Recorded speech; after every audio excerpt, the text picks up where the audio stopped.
mine. And I am the Papa Podobiasha. He said that candidate on your credible. Candidate on your credible. You know what, Wabaman? Because so also your credible candidate. Or your credible candidate. Officer, the man Samuel, our evidence. Ibisan there. 92. There's a banner or a test at 92 by NDC. Apart from propaganda, when you shake, no one can even tell. Ibisan has some as a higher ministerial position. It's a lack of understanding of governance. Because if a central regional, you are regional minister of Yanmabo, you are minister chief executive of Yanmabo. So in the constituency, the president has given a ministerial position to someone in the constituency, and it's coming from your town. So if you say that, you don't know. I am not a minister, but the development project. Yaba Bemi, Nakasanukrum, see defense. 8 years of NDC, went to my sea defense. If you go to Anmabo, there is a sea defense. If you come to Sopon, 8 years of NDC, we had a regional minister who comes from Sopon, Victoria Park. He couldn't do it. 4 years, go to Victoria Park. It is there. If you go to Abiaze Domnase, NDC head books. What's Waya Abiaze Domnase Road? Go there. It is there. If you go to Makasim, we are doing ASOTF. 4 years. I'm minister. So if you come here to sit there on your ministerial position, he lack of understanding of governance. The fact that NDC one time one more be minister does not mean that or have a first time one more minister. So he cannot decide. But what I want to tell him is whether there is a ministerial position or there is no ministerial position. In terms of road infrastructure, Sopon is the founded town of Mfantsiman. And I am the Papa Podobiasha. He said that candidate on your credible. You know what, Wabaman? Because so also your credible candidate. Or your credible candidate. Officer, the man Samuel, our evidence. Ibisan there. 92. There's a banner or a test at 92 by NDC. Apart from propaganda, when you shake, no one can even tell. Ibisan has some as a higher ministerial position. It's a lack of understanding of governance. Because if a central regional, you are a regional minister of Yanmabo. You are minister chief executive of Yanmabo. So in the constituency, the president has given a ministerial position to someone in the constituency, and it's coming from your town. So if you say that, you don't know. I am not a minister, but the development project. Yaba Bemi, Nakasanukrum, see defense. 8 years of NDC, went to my sea defense. If you go to Anmabo, there is a sea defense. If you come to Sopon, 8 years of NDC, we had a regional minister who comes from Sopon, Victoria Park. He couldn't do it. 4 years, go to Victoria Park. It is there. If you go to Abiaze Domnase, NDC head books. What's Waya Abiaze Domnase Road? Go there. It is there.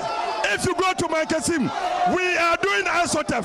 4 years. I'm minister. So if you come here to sit there on your ministerial position, he lack of understanding of governance. The fact that NDC one time one more be minister does not mean that or they have a first time one more minister. So he cannot decide. But what I want to tell him is whether there is a ministerial position or there is no ministerial position. In terms of road infrastructure, Sopon is the founded town of Mfantsiman.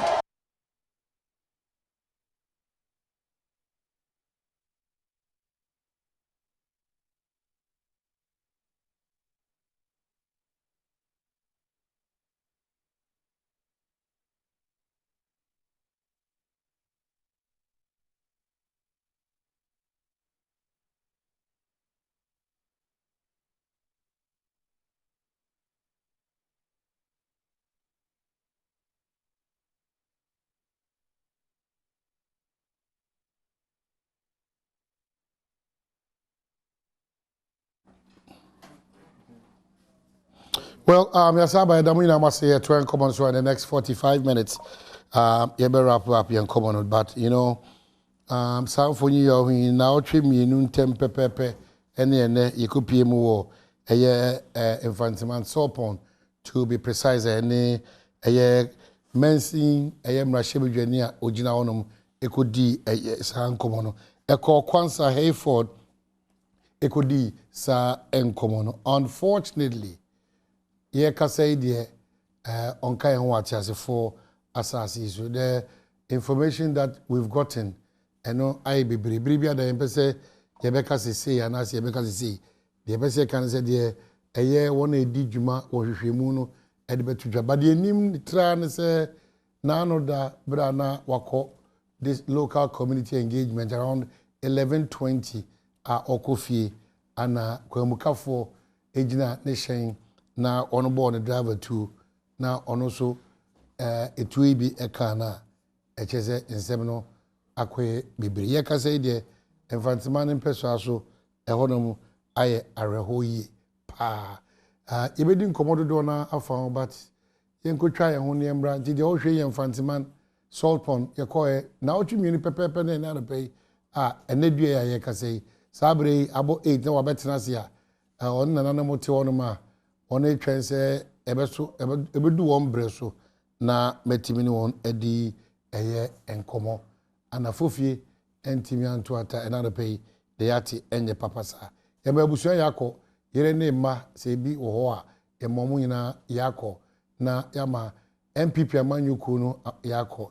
The bigger picture is on my Ghana and so yakọ na yahye nyina won krai se ba ni se so a wo eye nkomo bi ana se information bi betima boa masa nipa won tu sa anamon we anya ni so asefem ahudwi no watimi ayibambo for asutire entempa na yetimi ahwese de betimi de ato obia ayamhye beba beto so but de betima ka che won se ye kan akoma ato yeyem no na ye presi ye be hye a specific enunase eno ni nyame bambo because the state, individuals, our wives, our friends, family, our work, our colleagues, you know, it looks as if things are falling apart and the center is not holding.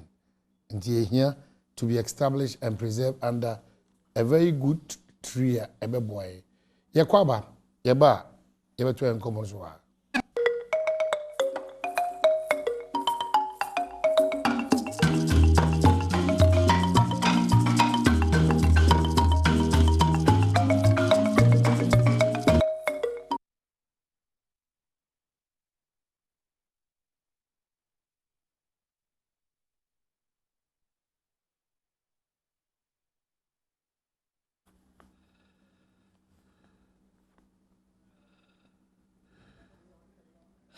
Well, Edamuina was here trying to come to Ewahanu say, and the sad one is Yenya Bema, Yeka say the Oko Mfantsiman Yenya Ekow Onka Tiasifo Assassin. It's so sad. Ojurenwa Intiasiana Ding, especially when just the Badwam crew, just a week, 2 weeks today, and then the Kotinasi Ekodi in Komo. Ewo ne constituency nti me je di se nkomodo do na so akoso ewo Mfantsiman ana ebi akoso enso ewo nkran ha ebetie nkomo ne bi. This is a playback of 2 weeks today. They call ya na ebusa about the constituency and anamo awo tu honom and the osusu se obetimi etu account yentie sa nkomo bi na embra back our evidence ibisan there 92 there's a banner or just 92 by NDC apart from propaganda when you shake na mama come even talk there ibisan asam as a higher ministerial position it's a lack of understanding of governance because if a central regional your regional minister of Yanmabo your minister chief executive of Yanmabo so in the constituency The president has given a ministerial position to someone in the constituency, and it's coming from your town. So if you say that, you don't know. I am not a minister. I am not a minister. But the developmental project, Yaba Abemi, Nakasanukrum, sea defense. 8 years of NDC, went to my sea defense. If you go to Anmabo, there is a sea defense. If you come to Sopon, 8 years of NDC, we had a regional minister who comes from Sopon, Victoria Park. He couldn't do it. 4 years, go to Victoria Park. It is there. If you go to Abiaze Domnase, NDC Edbooks, what's Waya Abiaze Domnase Road? Go there. It is there. If you go to Mankasim, we are doing ASOTF. 4 years. I'm minister. So if you come here to sit there on your ministerial position, he lack of understanding of governance. The fact that NDC one time one more be minister does not mean that or they have a first time one more minister. So he cannot decide. But what I want to tell him is whether there is a ministerial position or there is no ministerial position. In terms of road infrastructure, road infrastructure, Sopon is the founded town of Mfantsiman. I am the Papa Podobiasha. He said candidate on your credible. You know what, Wabaman? Because so also a credible candidate. Are you credible candidates? Officer, the man Samuel, okay, our evidence. Ibisan there. 92, there's a banner or a test 92 by NDC. Apart from propaganda, when you shake, Namaka Vivitan, Ibisan has some as a higher ministerial position. It's a lack of understanding of governance because if a central regional, you are a regional minister of Yanmabo. You are Minister Chief Executive of Yanmabo. So in the constituency, the president has given a ministerial position to someone in the constituency, and it's coming from your town. So if you say that, you don't know. I am not a minister. But the developmental project, Yaba Abemi, Nakasanukrum, sea defense. 8 years of NDC, went to my sea defense. If you go to Anmabo, there is a sea defense. If you come to Sopon, 8 years of NDC, we had a regional minister who comes from Sopon, Victoria Park. He couldn't do it. 4 years, go to Victoria Park. It is there. If you go to Abiaze Domnase, NDC Edbooks, what's Waya Abiaze Domnase Road? Go there. It is there. If you go to Mankasim, we are doing ASOTF. 4 years. I'm minister. So if you come here to sit there on your ministerial position, he lack of understanding of governance. The fact that NDC one time one more be minister does not mean that or they have a first time one more minister. So he cannot decide. But what I want to tell him is whether there is a ministerial position or there is no ministerial position. In terms of road infrastructure, Sopon is the founded town of Mfantsiman.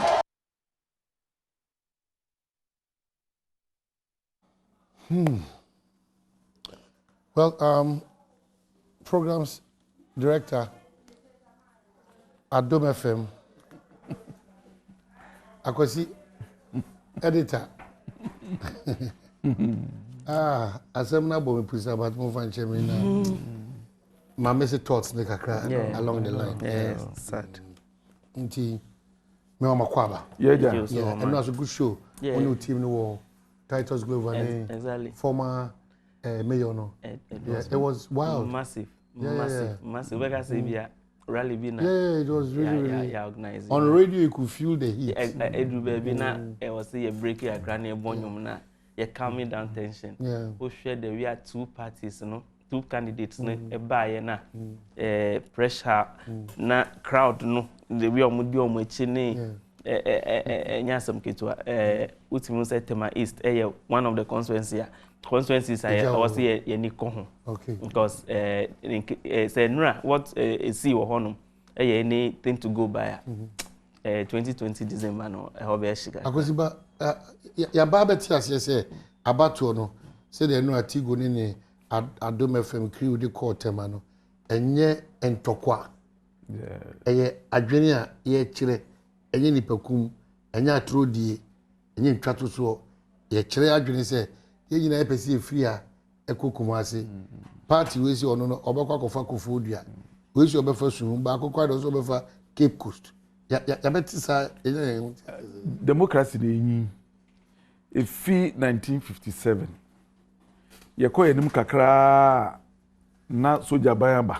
Okay, memo to assume me ti say enia bema Richard Kwajonyo akon Richard Marcha Pom ti say unfortunately. Now, entino yeko yenim ni aba ni Fourth Republic yi efi 92 na etumi gina ne na so abisinde. Ene utumi say fei nipa na eto aba no nipa na ye amanyo sem no omo ti no ma bi ase. Ni nyina ne say esentwe dwuma na aboa papa. Oma hinu program Badwam wafa NDC ni wafa MPP no mote ho na ubise bisa munsem no mu yi ano. Okay, what don't remember say about. So Richard Marcha Pom ti say hello Richard. Hello Richard. Yeah, hello. Yeah, Richard. All right. Hello Richard. Hello. Richard. Yeah, it's okay. Good morning. Hello. Yeah, good morning Richard. Yeah, good morning. Yeah, Major say oh biasa sa aseme nye papa yesi. What's happening now? Well, so Abahate na come according now Bochemku Abba Bibiateno, the residents of the MP. Chese a senior graduate Koswana and Yasam Kitwa. A binum chese idea binum that bo mutimu for some mobile name and yet I'm Robert Diana. Yes, I mean the narratives, have been so many different. We can so kase amangasa so share within their party, what really happened. The DAC and it's a campaign. Or can campaign team going in the kind. The campaign going in the around 11:30 p.m. Now, no so ever. But Jomo Banom to come on an articulated track to be a star state to nti ohona nkofo film renimu by omungira nti driver ni yese obetua driver film na omushutu driver no na omushutu echi tie ba apoka nti na yese car no kwa yeyi na modo omunyira se omuntifo eti according to one narrative say yenya ye ba family house yenya ni chese the ordered omubisa say why na Ekow Quansah Hayford no say nia no chance so ni omokasa na omusi ai I mean, this is coming from a purely political person, an executive of the party. Okay. I can't say, twice. In the spine. Police for media driver, we are told this driver no hospital. Nti ono so muku so mo hwa na yare na omode emuno efi Upon Government Hospital edinako Cape Coast Teaching Hospital at the moment very kasenti ahade edidru akasa manfo wa ha no enye nsamketo mo musuisu nti esi ana yere no omode na fa baby kakra because asam no anu enyan eni so ya o mamienu nti obaba ko be ma ba ko nti je betimi aka wo ho no at the moment no Central Regional Police Command had this party team called the very senior same way AC. Until we are within the community, Mankesi Bebia, MP, the residents, and I say Bebia, okay, so party Penforbia Bawana. Well, party Penfono, regional minister, but they are also making moves because when he said, same way see and see how much in them. If you are more did the company at the end, you know, more emuno, as you free Upon Government Hospital, or we understand, almost my men on the wife, or more after the year, I say, or to me, Etinana, same way to my men and Yasama at Dafom. I'm out for consistent that year. I'm out for a in already empty for the past 4 years, or born home at the empty day, all year. I find a Modiama contract to lend a home care. I was training in a yes, and the electoral commission and the nomination. Now, also the parliamentary candidate for the New Patriotic Party. I'm sure that the party, they are thinking within themselves, say, or move to as quickly as possible, no mobilizing. Now, OTR copy form now file the necessary documents now file. I idea the MPP might not be able to get a representation to contest this election as far as the election 2020 is concerned. Okay, so I'm sure that those details is the party in the and come electoral commission. But yeah, who is Ekow Hayford Quansah? They are now betting me a cafano. What did you say? Well, Ekow Quansah Hayford, they were no December 24, 1970. When they currently we did 49. In December 24th, now we did 50. If you and our mum, Wawari, Mfantsiman our degrees, master's degrees, amount for more consistency, how more done a pie, almost say, of Brennan Huasi, of Guadia. Now, you'll be Mfantsiman MP at the Nakuma Sopa, and in Tina, almost to Abama, and so Omejim non Shana, put to Abeba, and put your being here, dear Mfantsiman, so on Fambra. I've had some two contacts with him, and Nina purely developmental. Oshe, the Anamabo Fisheries College Road, Modema contract, and currently, it's under construction. And other developmental projects anytime they are Menino are associated, and they were purely the development of the people here. Minimum Ekow Quansah Hayford, no. Okay, so the first term in Parliament, okay, Mfantsiman constituency. Constituency, Samoa every year or twice. And after I say we are fans also ever twice on free NBC. And I know a friend saying, Asonyano, that was 2016. See, all present on the second term. Okay, so finally, Richard, back to the road. Articulator no na say nipa na on to say na mo no fi wura mu na say on fi articulate him na sana binumo kase na binumo articulator na say na binumo fi wura ni mu nti ka ne dru ho na mo stop for mo a nti na ka ne mu no na ne vice constituency vice chairman ka no ho na one other person na the driver no nti mo na work ka no mo da e ma mo da for mo gigi mo mobile phones ni ade no bi sa ni say na Physical one see a campaign. Tikebia any no. Now, identify the way and mobile. In a particular stretch of road, this is not the first time I say we see the shortest road that Udu Mankesiman, Kabetiafa, at the Equasia Road in Guapa, seems to Kumasi. But a funny year in Kiki said, if you are all Echo do Yamransa, Echo do Yamransa, Yamransa, very short. Acquiring Yanasuna is soon so into your potted one and more Eddie Sayam. Well, Richard, my men say, I'm sure, sir, and then the whole day there, why you need a central region there, only nobody and come on, but Yadasi, yes, so Gigi Adrian Channel, when we are back on track, was a boy and come on. The general was on my bush for the phone, NDC, MP, Piamanu Kungan, ye mo enyina ye ho hweden ene yakọ titu oyere ne ma ojo mu achiri ene abusia enti yedase pi. Well, Richard and Nakasa, everybody be only Akasa, but I'm getting a lot of text message. Time I will share a conversation as in relation to Temano. It's interesting now because it looks as if you say Odampton, is that correct? Odampton. Yeah. Odampton. A potential to give exactly titles global. Oh, I mean, honestly speaking, when you say titles, an ardent orator, communicator. But I was really impressed by Odampton, or by ultimately a well organized, or by or fast sector by sector. Nema waye as an MC for the area. We na fe or the innovation too.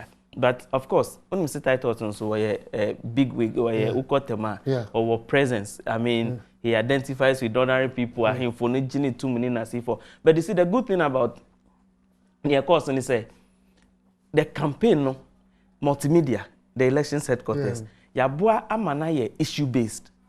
And say say ye kasi brad debate ni bi.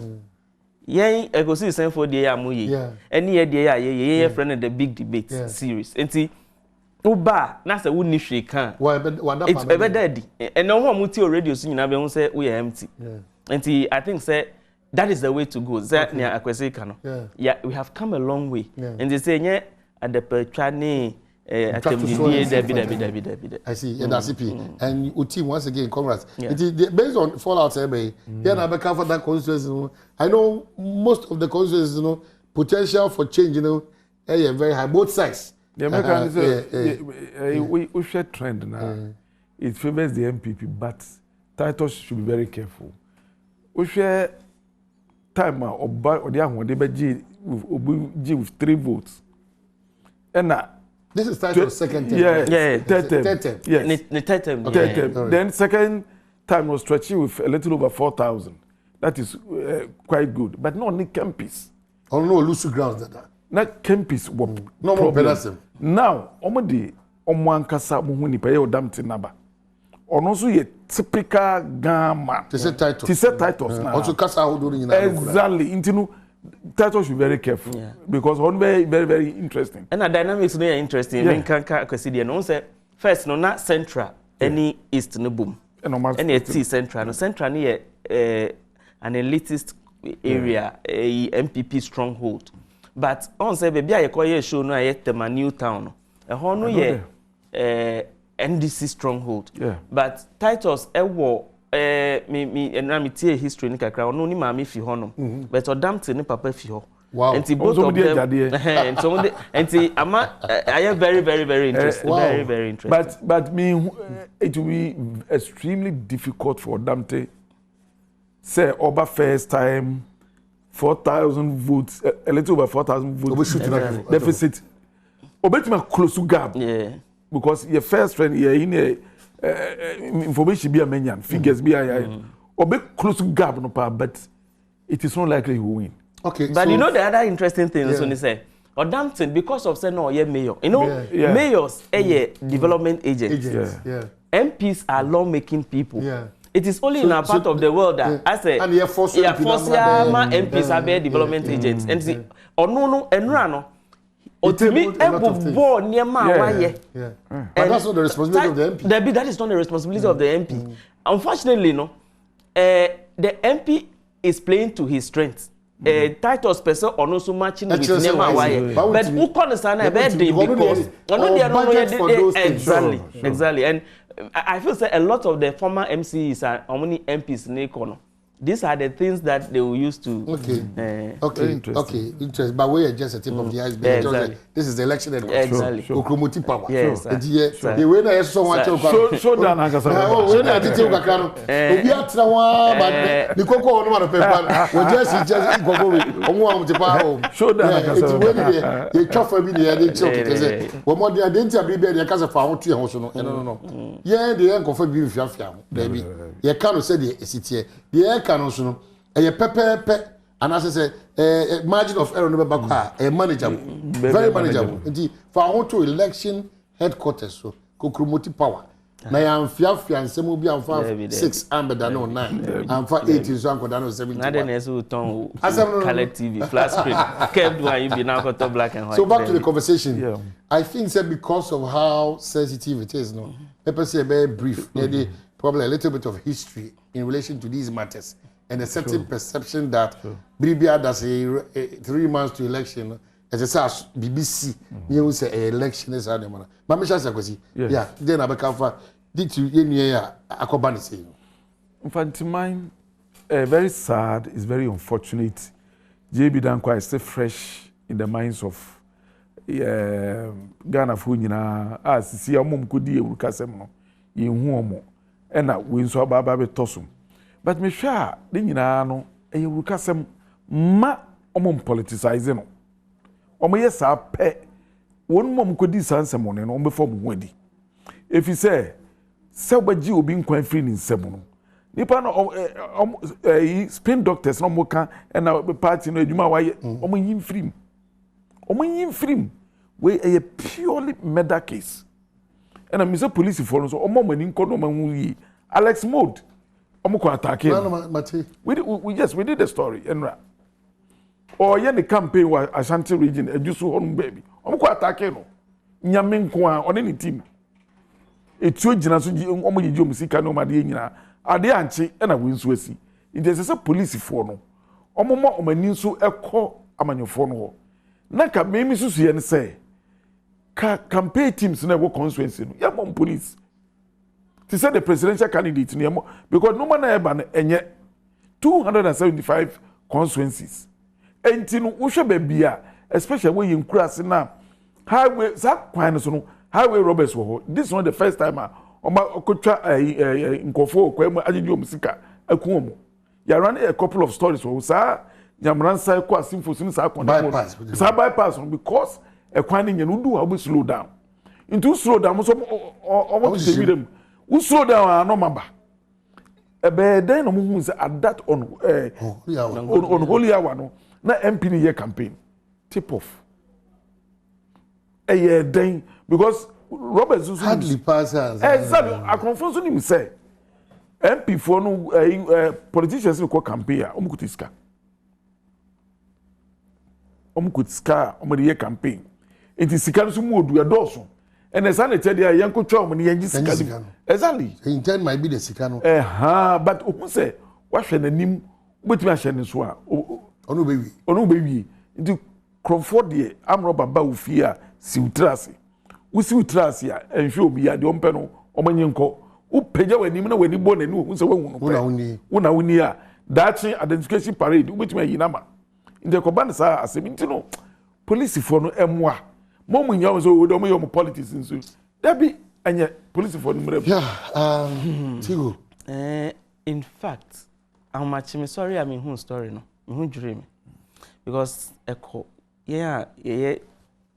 media people they nyina enim no or very nice person na just like that Oko or mami you know eja omo ho ni businesses or one employees or more depending on it so say businesses near manage businesses near that is the end so many lives would be frustrated but you see I think say it is about time we begin to ask some questions about protection. I was here Dima MPs. But before I about protection in Sukran, encouraging the pass cashless.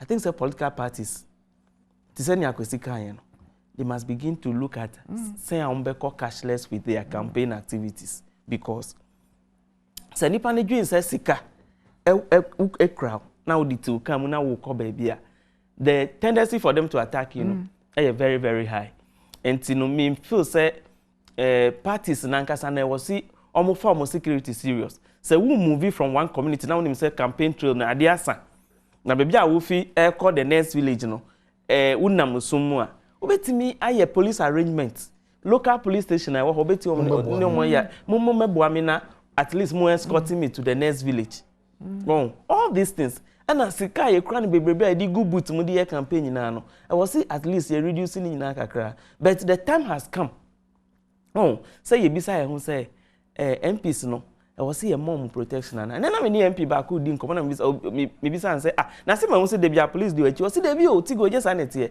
esan say me ye deputy minister no enunti na ama me police na ye na nka me ye ordinary MP a nka me ni protection and I think that the Interior Ministry must begin to look into this and pass a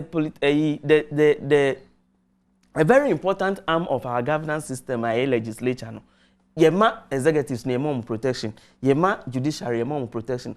Aden na legislature no, mom protection. But conversation ebane na people get emotional about it. And they say me platform ba could be anami also obi say aden say I'm robbery they see me ordinary people all the time. But there be it is not the same. It is not the same. Nipa, udi bisa say MPs, nipa hina kambo matu abamom. A high risk job. And I was see a mom protection. And on any day we be samia. Metu abama the fact say was see a mom protection. But the point is that MZ could say it good a very important yaba. Ye perceive yet to say the ubia and ubia ye pet. Which is not so. There be a cousin. There's inequality in the system. But Nipa be no understand the mentality. When him say electoral commission a close nomination ne. Wama notice of full ansa na wudi AC came to into aban e wo that constituency for parliamentary isi Professor Janamwa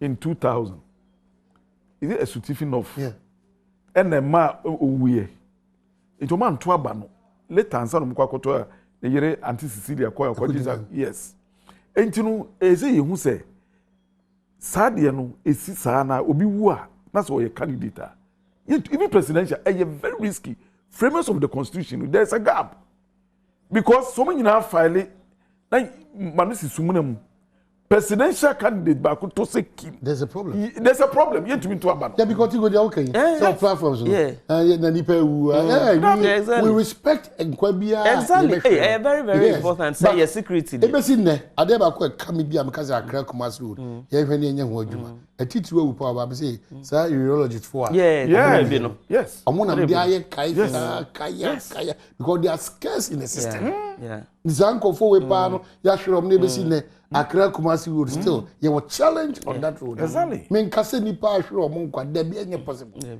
ko Accra bia ye hwere no ne ho emfaso ma komai no abusua no namfo no ene de keka but ye dance ye dance based on bia ye say ye kan some na ye di emotions minim say American etwa mamati as ye mu amane bruce to the extent say na de na e bia me mabusu ani ewu but enye the same wabusuani ben na nipa be ya pimpim akotena ba bi say ye to abama e be once mo abom apeja ba so oni anim ni de o say the quality about respect na say mo di man no na leadership uko bible mo krampo na leadership is recognized bible no crasi yemfa ni die ema omo die enim nti ultimate nka say the fact say MPs ordinary people are dying till no MP ni wu it's normal that be we can't once say you talk about leadership you also bring another the unyami shira kono ma benyina here very relevant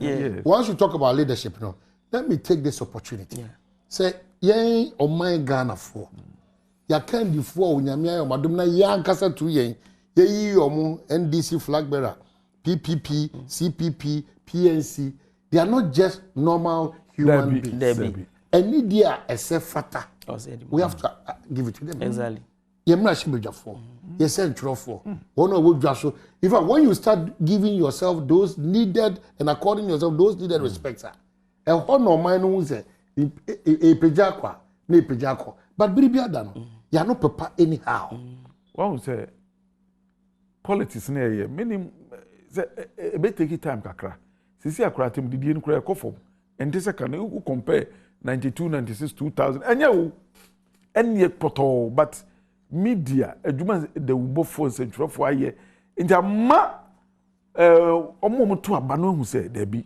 sa MPP ni NDC for kra ye di omachi ku ntokwa kra enye sa de hwe so metra TV so omo kasa fefefe omo ku ntokwa obi amu exactly ne ye ku ntokwa da bi nti mi giri se sene da ubadwuma na ekoso no enchechire na ekoso no na nipa dodo so esua nwoma ekwachiri nti bo se insakra bebem American politics over 300 years almost starting yende insakra de famu yo mafamu da na kwa na ye omanya de omo nti no onyankopon ya adom na ye democracy nke bi menka bi ye adwuma no etoa so a mfie duonu mfie oha echire na ye da so ti onyame emefa ne mankwa ne etewa bo se insakra bibiri beba afi beti ase se MP nya kwan MP onye mpuntudwuma ohye na mom otumi eko twi bibi e de bre ne mpeso aso DC na ye kwan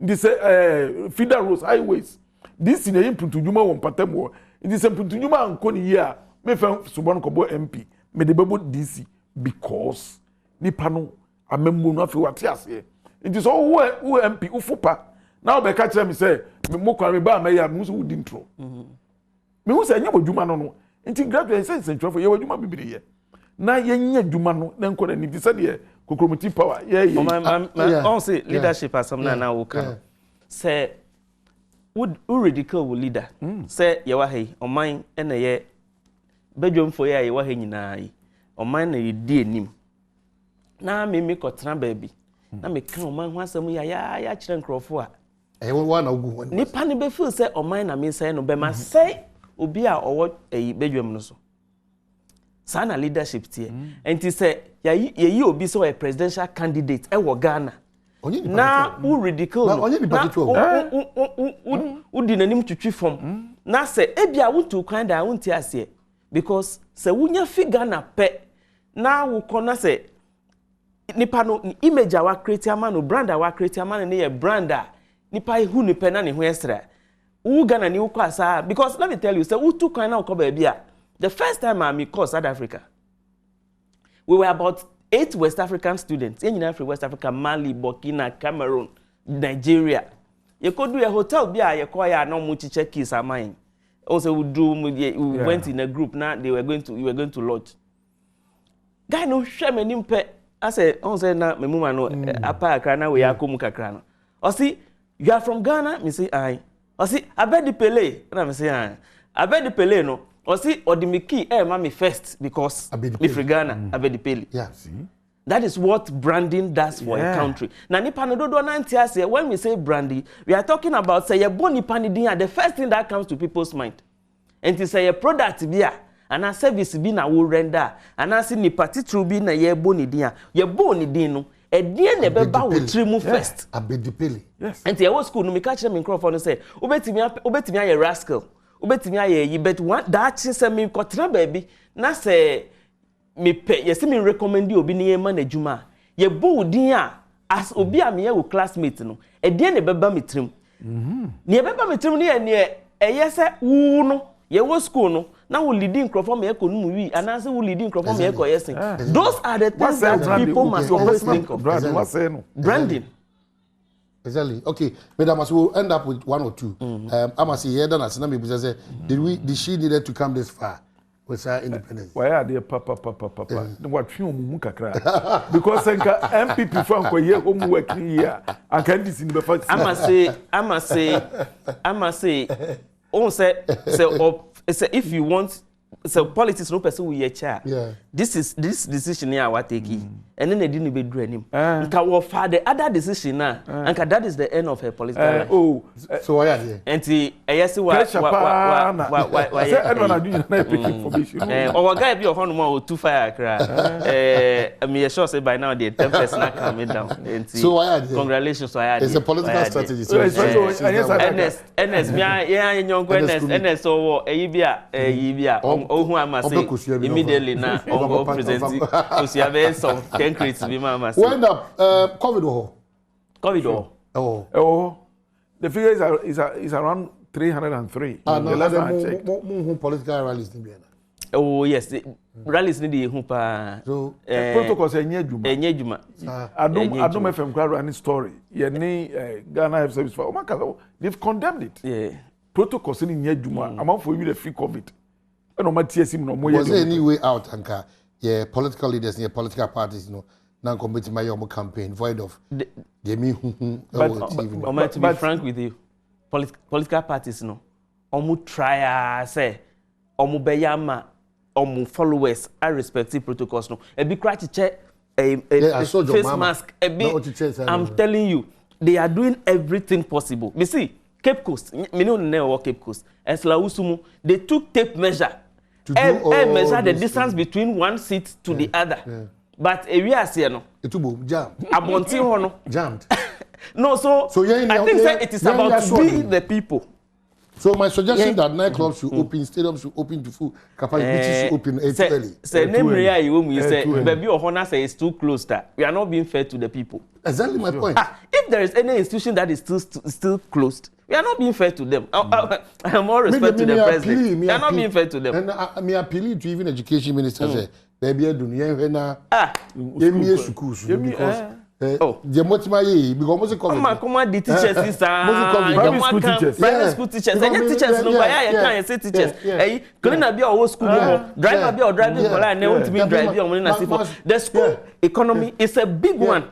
So I think say we are not being fair to them. Because and then we share a buses are fruko ya. We hear trotro ya. Ultimate media ni mana we share trotro zi chuma. Trotro be 12 no. Obi na we share those buses. And as you say, move for full capacity. And to be honest with you, I think say your researchers no so more. I think there must be some. We must commission a certain kind of research into the performance of COVID in the tropical regions. Make tropical regions are you want baby a highest no. I think say COVID no the impact no it's different from what happens elsewhere in the temperate. And you see a share na you be say you panicky too much ana. Well, me find my anyway wrap up. Back with the memo vested interest. Ana back with the idea madam for back community radio Peters Atono. Indeed, they be a mistress. Already who in name of World Site Day. Challenges with our site. Very. And you say me also me interest pa. No, but the more interest here. Me am the amame ho as a breast cancer ambassador. Okay. Di manya da. Yeah, me aware. But my say as you me am the amame ho ana maji bre akoji nimde no. Ndi de bi ada me make sure say so no pa busu we de. Me fe nya groove. But nya hoden so me from wrong. Here say. From so all you.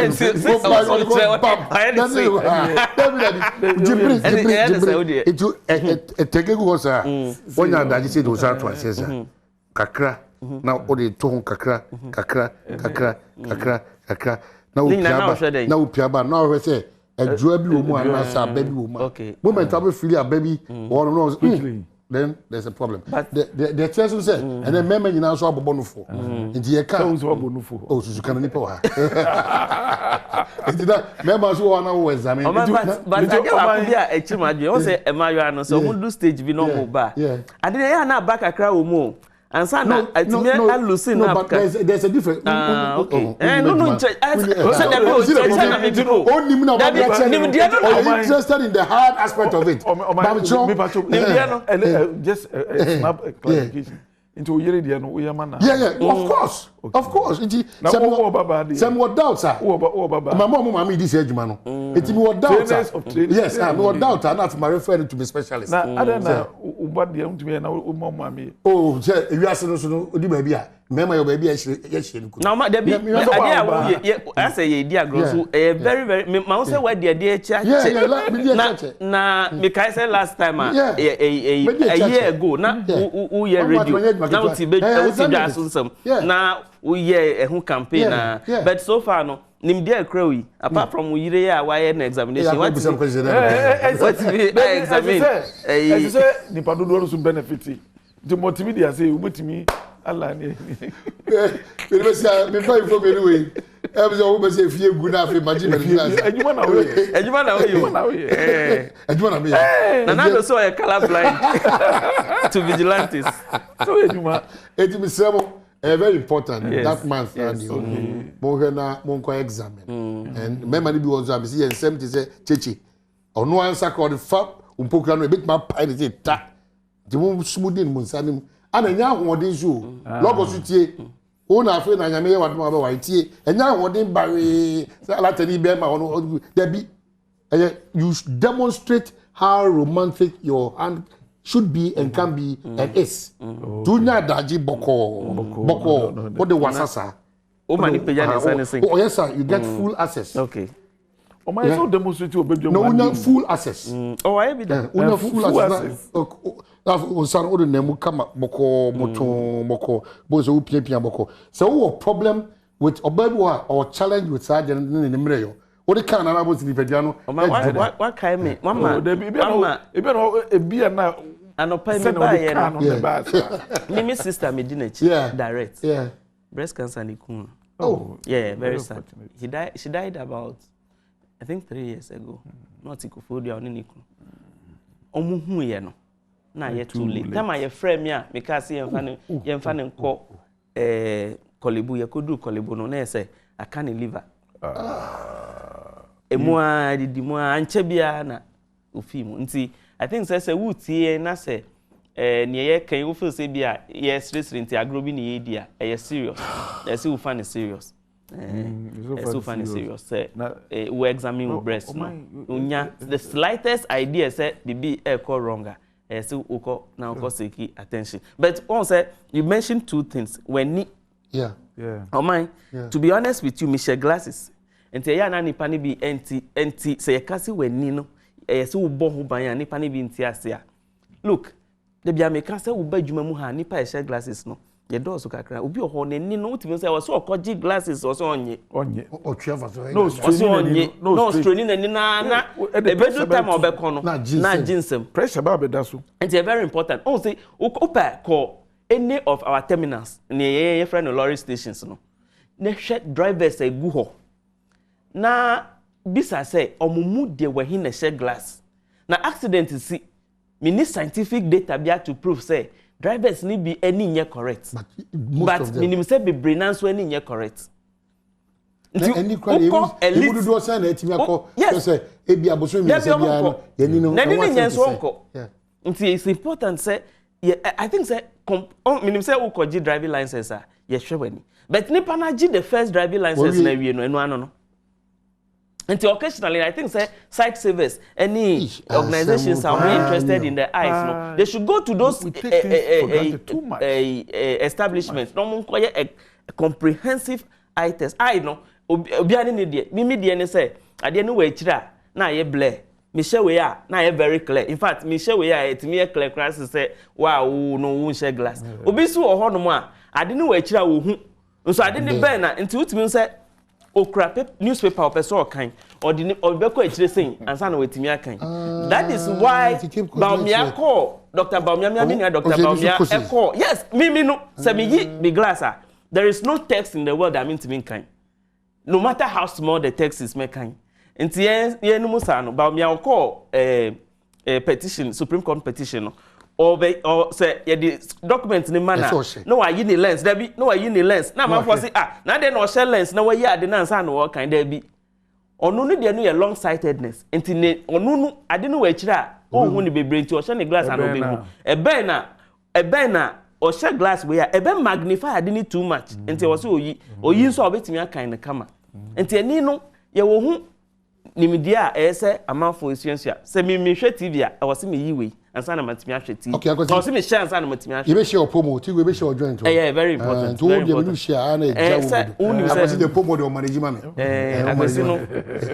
no say you mani be me kasi nkrofo bi ntini ma bi ase a ejuma you wait by ni ejuma ya na ye na o ye o kawasa bu edesi bi ase enjoy your weekend but you careful